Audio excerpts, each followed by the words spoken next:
Halo teman-teman, selamat datang di episode ketiga PPHBI Talk, di mana kita berbagi pengetahuan tentang hukum dan bisnis di Indonesia.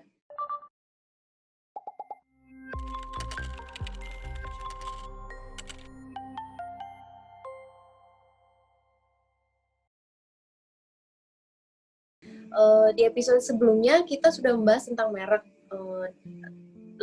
terlebih lagi tentang perlindungan merek dan pentingnya perlindungan merek di Indonesia. Kali ini kita akan membahas salah satu kasus sengketa merek yang sempat ramai tahun lalu, yaitu merek dagang ayam geprek Bensu. Jadi di episode ini kembali lagi kita bergabung dengan Bapak Andrew Bedland sebagai lawyer dan konsultan hukum hak kekayaan intelektual. Selamat siang Pak Andrew. Ya, selamat siang Mbak Dio. Salam sejahtera untuk kita semua. Ya, selamat sejahtera juga Pak. Langsung saja ya Pak, kita mulai tentang kasus ini. Bapak juga mungkin sudah familiar dengan kasusnya.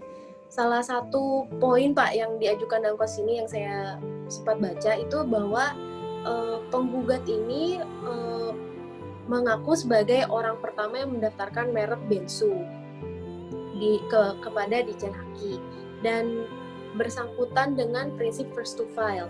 Sebetulnya nih Pak, prinsip first to file itu dalam merek apa? Ya, jadi memang prinsip dari pelindungan merek kan sudah saya sampaikan bahwa prinsip utamanya adalah siapa yang mendaftarkan merek dia mendapat perlindungan. Dan prinsip first to file adalah merek itu diberikan kepada pendaftar pertama. Nah, siapa pendaftar pertama?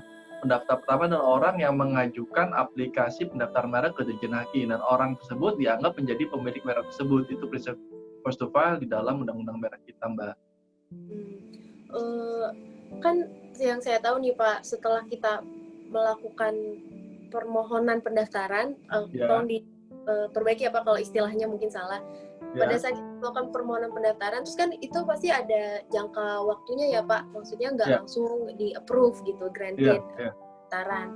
Jadi first to file itu menyangkut kepada siapa yang lebih dulu mengajukan permohonan ya Pak?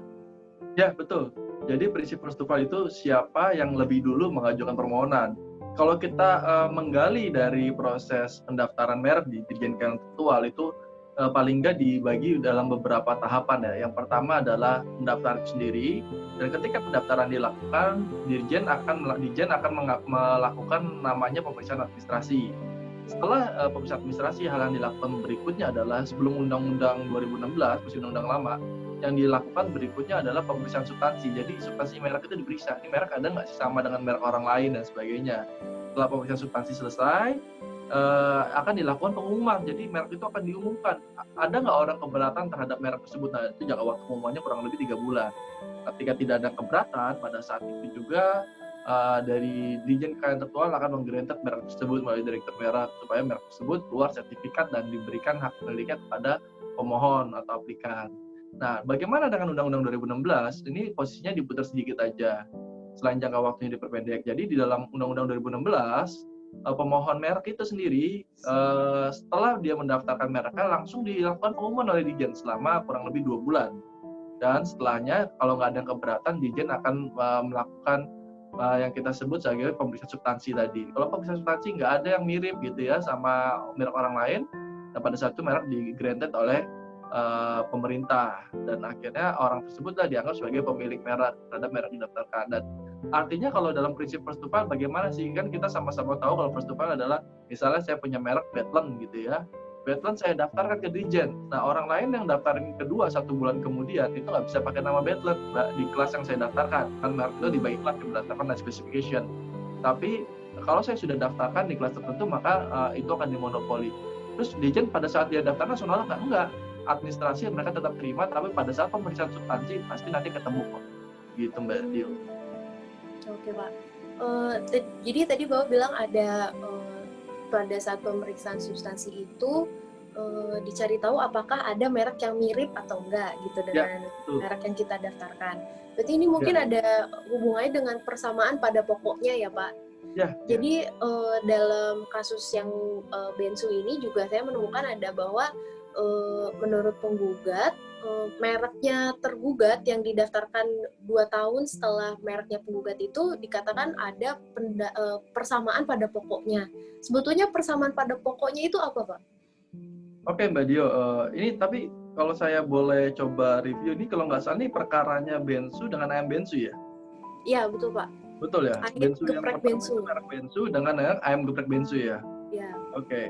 Nah, kalau kita mengacu kepada persamaan pada pokoknya, itu mungkin kita bisa melihat di dalam konteks pasal 20, 21 ya, yaitu judul babnya adalah pendaftaran merek dan bagian ke-1 dikatakan ada merek yang tidak dapat didaftar dan ditolak. Nah, kalau yang tidak dapat didaftar itu seperti apa ya? Pastinya bertentangan dengan ideologi negara, peraturan perundangan, moralitas, agama, kesusilaan atau ketertiban umum dan sebagainya, gitu ya. Nah, kalau masuk dalam konteks persamaan pada pokoknya itu adalah merek yang harusnya ditolak oleh Ditjen Kekayaan. Jadi pada saat pemeriksaan substansi, ketika mereka melakukan pemeriksaan ini sama nih, mereka menolak gitu. Nah, terus bedanya dengan merek tidak dapat didaftar apa? Dari awal pada saat pemeriksaan administrasi dilakukan, karena dia misalnya pakai ideologi negara sebagai merek misalnya Bhinneka Tunggal Ika, otomatis langsung ditolak. Nah, itu yang merek yang tidak dapat didaftar. Gitu. Kenapa? Karena dasar tidak dapat didaftar. Nah, tadi lalu bagaimana Pak bentuk dari merek yang sama pada pokoknya itu disebutin di dalam pasal 21 yang dikatakan pastinya ada merek yang sudah terdaftar terlebih dahulu dan dimohonkan oleh pihak lain untuk barang dan jasa sejenis gitu ya. Terus merek yang dikenal milik lain atau barang atau jasa sejenis, dan atau yang ketiga merek terkenal milik orang lain atau barang dan atau jasa sejenis. Nah, permohonan tersebut ditolak kalau apa? Kalau dikatakan menyerupai. Nah, menyerupai ini artinya gini, mungkin ada persamaan pada pokoknya tadi disebut Mbak Dio, persamaan pada bunyinya. Misalnya saya punya merek KAS gitu ya, tulisannya KAS. Tiba-tiba ada orang lain nih daftar dengan nama KAS juga, tulisannya KAZ gitu kan. Artinya oh itu sama tuh, mirip tuh gitu kan. Nah, itu dikatakan oh ini ada sama nih dalam pokoknya KAS gitu. Atau mungkin gitu ya, saya bikin satu merek Nike, terus tiba-tiba ada lagi orang bikin nama mereknya Niko gitu kan.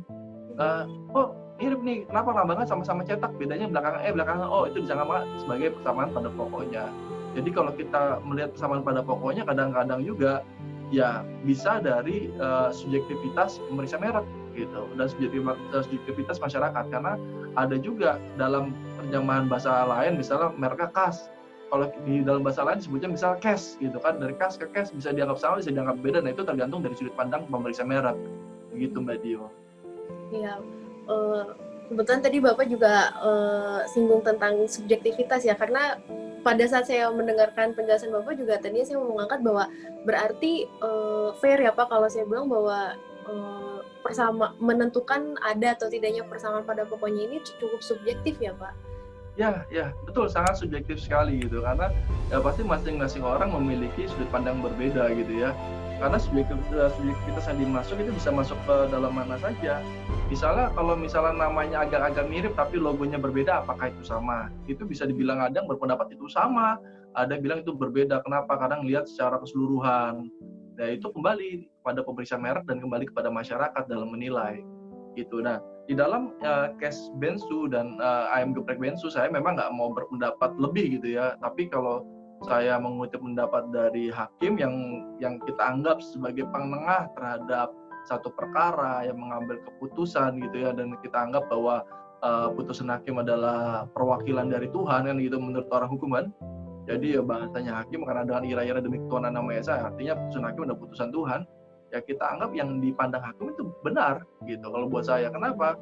Karena ya kalau kita semua diserempetkan misalnya dengan satu suku kata aja, itu bisa merusak tatanan pendaftaran merek gitu ya. Misalnya oh karena ada satu kata bensu semua orang nggak boleh pakai bensu gitu. Nah itu berat juga gitu. Misalnya oh karena ada kata Jaya semua merek nggak boleh pakai kata Jaya. Nah itu juga nggak pas juga buat saya gitu. Terus bagaimana akhirnya masyarakat harus melihat ini? Masyarakat ya harus melihat bahwa ya merek memang bisa sama pada pokoknya, tapi edukasi tentang produk barang dan jasa dari masing-masing pemilik merek itu jauh lebih penting gitu. Kenapa? Toh sampai hari ini juga kita sama-sama tahu tuh ada dua merek besar yang sama-sama berdiri. Kalau ada yang saya sebutkan merek, misalnya Lacoste dengan Crocodile, itu logonya mirip-mirip ya. Ya kan, Lacoste dengan Crocodile. Saya lihat, tapi kenapa dua-duanya bisa gerendet dan dua-duanya bisa akur-akur aja sampai hari ini?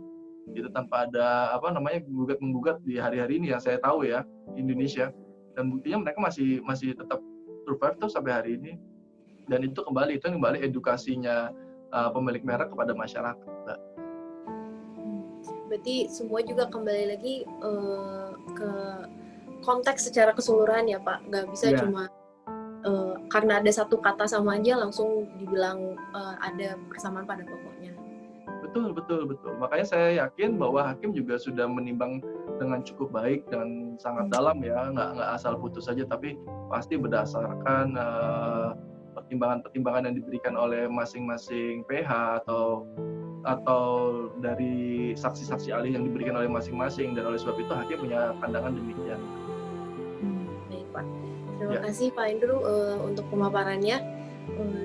Semoga setelah ini kita jadi lebih tahu ya Pak tentang tadi itu, karena sebelumnya kita sudah membahas tentang pelindungan merek. Nah sekarang setelah ada pun kita melakukan pendaftaran ternyata bisa terjadi sengketa. Tapi dalam ya, hal ini jadi kita bisa tahu bahwa ada yang namanya prinsip first to file, ada yang ya. namanya persamaan pada pokoknya, dan itu pun juga pasti sudah kalaupun masuk ke ranah pengadilan pasti sudah dipikirkan matang-matang oleh hakim sebelum diputus ya Pak. Betul. Ya, kita berpandang demikian. Kenapa? Karena kita percaya hakim adalah corongnya undang-undang atau perwakilan dari pemerintah dalam menegakkan keadilan. Ya, baik Pak. Kalau gitu semoga episode kali ini semakin menambah wawasan kita lagi, lebih lagi dari episode sebelumnya mengenai merek. Terima kasih kepada Pak Andrew dan terima kasih juga kepada teman-teman yang sudah menonton video ini hingga akhir. Sampai bertemu di episode selanjutnya.